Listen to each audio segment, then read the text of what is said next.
Welcome. You're listening to The Aligned Self, Conversations in Creating a Conscious and Abundant Life. This is Daniel Denovi. I'll be your guide and host. Let's see just where we can take this.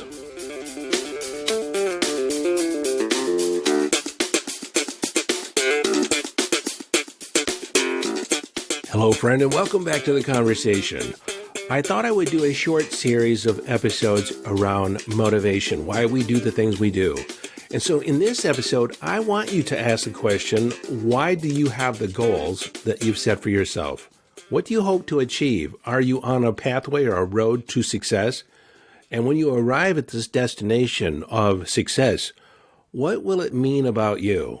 Because remember, when we've talked about form versus essence, the success, the trappings of success, the car, the money, the house, the boat, whatever's there for you, that's the form of it. And we go after the form of these things in order to arrive at a feeling state. And so what I'm really asking is, what is the feeling state that you're hoping to achieve? What is the meaning that you're creating for yourself? Now, to fully understand these questions or understand your answers to these questions, I want to talk about some Psychology 101. There's an idea that Sigmund Freud came up with, one that actually holds water. Many of his concepts, many of his ideas were somewhat off the mark. But this idea, which is the pleasure principle, was spot on. And so the pleasure principle is all about how we move away from pain and move towards pleasure. In fact, all animals do this in some way. It could be said that every decision we make is a contrast between moving away from pain or moving towards pleasure. Sometimes it's both. We're moving away from pain and moving towards pleasure. Now, the second aspect of the pleasure principle, or the pain-pleasure principle, is that we will move faster away from pain than we will moving towards pleasure.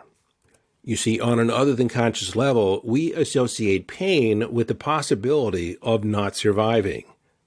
Pain is uncomfortable. Pain hurts. If we're experiencing pain, typically that means we're potentially in danger. The third aspect of the pleasure principle is that perception is reality. What does that mean? Well, let's dive a little deeper. In our mind, we have two ways of processing a thought. There's a simple structure, and that is x plus y equals z, or z.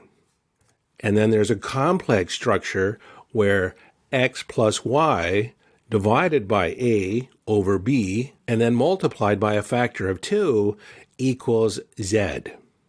And what that means in a roundabout way is that some events are guilty by association. They don't directly translate into fear. They don't directly translate into being uncomfortable. They don't directly translate into pain. But we've created an association that if we engage in a particular activity, it is going to lead us to potential pain. And so just in the prospect of being uncomfortable, just in the prospect of experiencing pain, we won't even go down a road. We won't even broach a subject. We will avoid it at all costs. What this looks like in our lives is the formation of our comfort zone. What is comfortable to us is known as the familiar. It's the realm of the known. There's no fear there because we pretty much know what to expect. Outside our comfort zone, that lies the unknown. That is potentially painful. And it's just potentially painful. We don't necessarily know, but the way our mind works, we start thinking about all the things that could go wrong or can go wrong. And we don't go there. We have fear. We have fear of taking action. Now, this also translates into fear of success. Now, we're not really afraid of success, but success is an unknown to us because we haven't really engaged in it. We don't know what's going to be demanded from us. We don't know how we're going to have to maintain it. So there's a lot of unknowns. There's a lot that we're uncomfortable with. And that feeling of being uncomfortable, we perceive as dangerous. And so over time, we tend to acquiesce and do more of what is familiar, more of what is known, even if it doesn't really serve us long term. If we're familiar with it, then we'll stick with it only because we know what to expect. Many years ago, I had a friend ask me to breakfast. I had to meet her at a place that was 20 miles away. She had to drive 20 miles. I drove 20 miles to meet her. And she proceeded to tell me that she was in an abusive relationship and she wanted to get out, but that she was afraid. Her boyfriend at the time was into drugs, doing cocaine, and he would have bouts of anger and verbally and physically abuse her. I told her that I would assist her in getting out. I told her at breakfast that I would secure a truck, I'll secure some guys to help her, and just to be ready to move when he was going to be away. I said, we can be there in about 30 minutes, and we can have all your essential items packed up and in the truck in less than an hour. And she looked so relieved. She said, thank you so much. Thank you. Thank you. Thank you. And so I proceeded to secure a truck. I had one at the ready. I talked to the manager of the U-Haul, not just down the street from me, and he had one available. He said all I had to do is call him, and he gave me his personal number, and we were ready to go. We had a team already to go. And then I had 5 different guys that I lined up that could be available. At least 2 of them could be available at any point in time whenever I got the word, whenever I got the call. Well, based on our plan at breakfast, I was supposed to get a call sometime within the next 2 to 3 days. This was before cell phones, and in order for me to get the word to her, I was to call 3 times. I would call and let it ring, hang up. Call, let it ring, hang up. Call, let it ring, and hang up. And then she would know that I was ready. Well, I have to tell you, for the next 3 days, the next 4 and 5 days, I was on high alert. I had already pre-paved it with my boss. If I got the call, I would be leaving work. He'd have to cover me. He was prepared. We were all set. And so I was in the anticipation. I was just biting at the bit in order to, set this off in motion. And the call never came. I was instructed that I could not call her because if I did and he was there, then he would beat her. He would verbally abuse her. She would feel his wrath because I was contacting her. Well, after 6 days, I decided I was going to call her and I was going to pretend I was a salesperson selling magazines. Well, my ruse worked. I was able to talk to her, and she told me, though, that she was going to stay, that things had gotten better. Well, they had not been better for 3.5 years, and suddenly they're better. I said, well, okay, that's your choice. But I said, we'll have to make some other arrangement then if you ever want to leave, because I put all these systems in place and I'm going to have to tell them it's a no-go. And I can't be on pins and needles just waiting for the phone call. She said, I understand. Well, it was a week later, she called and left a message on my answering machine and said, we're getting married. And in my head, I'm like, what? What? She's getting married to this dude? Well, she knew what she was getting into. It was scarier because she didn't know where she was going to move to. She didn't know where she was going to go. She didn't know how she was going to live, how she was going to survive. She didn't have a job. And of course, I told her that we'll just work all that out. We need to get you out of there. But even though the circumstance for her was not ideal, I won't even say that, it was horrible. It was familiar, is what she knew. And so she stayed because it was familiar. Well, I don't know what her life was like for the next 15 years, but she was able to finally escape when he died of a heart attack. And so when I talk about a complex equivalent, what I'm talking about is her relationship with this dude was painful. It was miserable. It was filled with fear. She never knew when he was going to be set off and beat her. And when I had breakfast with her and I talked about being free from that, that was pleasure. But the real problem with that scenario of moving towards pleasure, moving towards freedom, is that there were so many unknowns that she was too uncomfortable. There was more fear there in the unknown than in staying in the dynamic that she was in. So how does this apply to you? Well, there are things that you could be doing that you think you should be doing, but you don't because you perceive a certain amount of uncomfortableness in moving forward. That uncomfortableness creates fear. If I move towards that potential pain, that is fearful. I don't know what's going to happen. Of course, we think, again, in the worst case scenario, And in past episodes, I've tossed out the question, why not ask the question, how would it be if everything went right? How good could you stand it? How much pleasure are you willing to endure? If you reach for the stars, maybe you won't reach the stars, but at least you won't come up with a handful of mud. But sometimes people think, well, at least I know what the mud feels like. So how does this relate to the original questions I asked? Why are you doing the things you're doing? Why are you moving towards the goals that you've set for yourself? What's the complex equivalent there? Well, in a couple episodes ago, I talked about twin flames and soulmates and all that. And part of that is what is the want and need that we're attempting to fulfill in being in a relationship. In that episode, I talked about we are typically in a relationship or seek love in order to be validated that we are lovable, validated that we are important, validated that we are enough. And so what we're moving away from is the shadow belief that we believe in our heart underneath. If someone was to really ask us, if we were to dive deep, we would say, I don't believe I'm enough. And so we seek these activities, we seek success, we seek the relationship in order to have a validating experience that contrasts that feeling, that inner feeling that we're not enough. The trouble with that is that we're putting the validation or the proof in the pudding in somebody else's hands. Our validation or our feelings of love are dependent upon the other person showing up in a way that we find satisfactory, or at least satisfies the criteria that we've set for ourselves to prove to ourselves that, yes, we are lovable. And that's what the pain is. Like if these relationships end up not going the distance, if they end up not ending up, we're left with the fact that we're not enough. If we were, we think, or we say to ourselves, they would have stayed. It would have worked out. If only I would have, or only if I could have done that or this, then everything would be fine. And what we're faced with is that suffering aspect of living in the woulda, shoulda, coulda, and then we're faced with the facts. Well, the relationship did not last. They're not with us. They're with somebody else. And this is the complex equivalent. And that feels painful, even though they're just doing what they're doing in order to fulfill their own wants and needs. Usually has nothing to do with you, really. Not in the way that you think. But this is where it gets even more convoluted.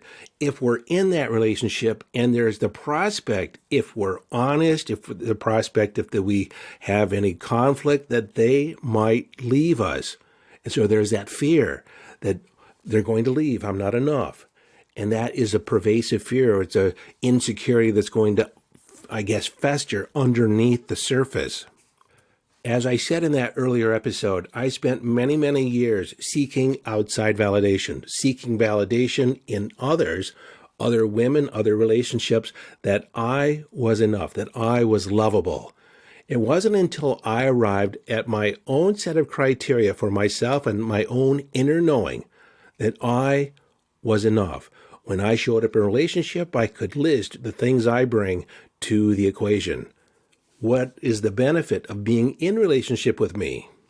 And so because I created a body of evidence of what that would mean to me and validated it for myself, I no longer needed outside validation. Now, a tangent to this is I spent the first 45 years of my life pretty much trying to make up for it. All of my activity, all my personal investment, my personal development was in the pursuit of making up for a limiting belief that I wasn't enough. And this is why I asked you, what is your motivation to succeed? What is your motivation to achieve the things that you have, to have the relationship that you have? If you did not have that there in your life, what would it mean about you? Because remember, at the very essence of it, at the essence of that complex equivalent that we are trying to fulfill on some want or need, and we think by moving off on this path, moving off on this journey, that we're going to arrive at a destination where we will feel satisfied. We will have our want and need fulfilled, the essence of what we want. So For myself, when I created this inner set of criteria, when I had this inner reference about who I was, and I didn't need that external validation. It was nice to have it when it showed up. In fact, I would check and see if I had at least some of it to validate my own inner feeling, because, if I'm totally dependent upon my own inner criteria and don't take in any external feedback whatsoever, I can become delusional, or a person could become delusional. And so we want to kind of heavily lean on, if it were sitting on a fence, we want to heavily lean to one side where we are autonomous, where we have a sense of sovereignty and we're living from our own inner signals. And then on the other side of the fence, we have one foot dangling on the other side of the fence, and that's seeking the feedback and balancing the whole equation. That way we have a healthy set of references. So when I did that for myself, when I had this feeling, when I arrived at this place of being a whole, complete, and self-sufficient by myself, for myself, and then if I was in relationship, I would add to that, and I could be in choice. I was choosing to be in a relationship. I didn't need it. I was choosing a set of life circumstances. I didn't need it to validate myself. You see, early on, I would engage in activities, I would engage in behaviors that would lead me to a sense of validation. Somebody else would say, "Good job, Daniel. Phenomenal, Daniel." I'd get applause. I was seeking that outside validation. Once I gave that to myself, it changed my motivation in life. Instead of moving away from that inner belief that I wasn't enough, what I was moving towards was the curiosity of just how good could it be. I'm moving towards the fulfillment and the possibility of life, just for the sake of the fulfillment. And if I fail or if I'm off the mark, then I course correct. I take the feedback and I adjust my approach. But if I fail or if I'm rejected, it doesn't mean anything about me. It's just feedback.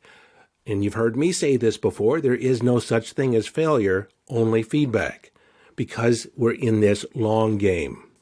We're in the possibility, fulfillment of being in life. And so an additional question to the earlier ones, what's driving you towards success, is what would you begin if you were not afraid? What would you do? How would you be if you were not afraid? If fear was not even part of the equation, what would you want to fulfill on? What do you want to explore? The whole reason I'm doing this podcast, and I say it, early on, let's see where we can take this. I have no idea. I don't have any idea where I'm looking at the possibilities. How many people will this resonate with? How many people will this reach? How big of a difference will me putting my material out in the world make for the world? And this is why I've said in the past that I don't need you to accept me. I don't need listeners. I want people where this information resonates with them. They're at a point in their life where they're asking the questions. They want to expand their consciousness. They want to master their mind because they get the possibility. Now, this conversation around pain and pleasure is going to factor into the next 3 or 4 episodes. And so I'm really happy that you listened this far to this episode, because we're going to start talking about threshold, reaching a pain threshold or a threshold of discomfort, and what that does to our psyche. We're going to talk about predictive futures and how we forecast into the future based on our past experience. And that's not just the experiences that we've actually had, but the experiences that we've imagined as well. And so we can create a body of evidence. We can create some proof of how it's going to be moving forward. And this translates directly into law of attraction. And then all that's going to lead up to me sharing an NLP process or technique called a changed history or a changed reality, which allows you to take a look at some behavior, take a look at a habit, take a look at a belief, and ascertain what is the impact on your life and what is the impact moving forward, and then what do you want to do to change it. And we'll stack it in a way to where you will automatically shift your behavior because you've integrated or rewired your brain. Very powerful. So again, some questions you can ask for yourself. What's driving you? What need or want are you attempting to fulfill? And if you identify a sub-personality, a sub-aspect of your persona, each of those have a want or need it's attempting to fulfill on. It's usually moving away from some pain, some imagined pain, and there's that complex equivalent. You set this grand intention, a part of you identifies, there's potential pain there, it's potential uncomfortableness. Let's shut down the engines. Let's park it right over here. And then this part that created the intention has the experience of my body, my subconscious is sabotaging me. It's not self-sabotage. That part is looking out for you. And so it's identifying what is the positive intent, what is the positive value that is being expressed by this subcomponent. But you can look at any one of your behaviors. You can look at your behaviors of your loved ones, of other people out in the world, and postulate what is the want or need that's attempting to be fulfilled by this behavior. Underneath that is the idea that all behavior has a potential positive intent, meaning that there's a positive intent behind the behavior, but the result may not necessarily be positive, but the intent is positive. This is where the aphorism, the road to hell is paved with good intentions. Because underneath this pain and pleasure principle is a lack of looking at the total consequences down the road. We seek immediate gratification or immediate relief from whatever discomfort that we have. So by delaying gratification, by, being with our pain, riding it through, being uncomfortable or learning to feel comfortable, being a little uncomfortable, we are actually heading towards a long-term outcome that's overriding the programming of our unconscious that is avoiding some imagined fear. I look forward to our future conversations, the ones that are coming up right after this in the following episodes. So until next time, this is your friend and host, Daniel Denovi, urging you to follow your bliss. Live your life from inner signals. Be inner directed as you engage in the epic adventure.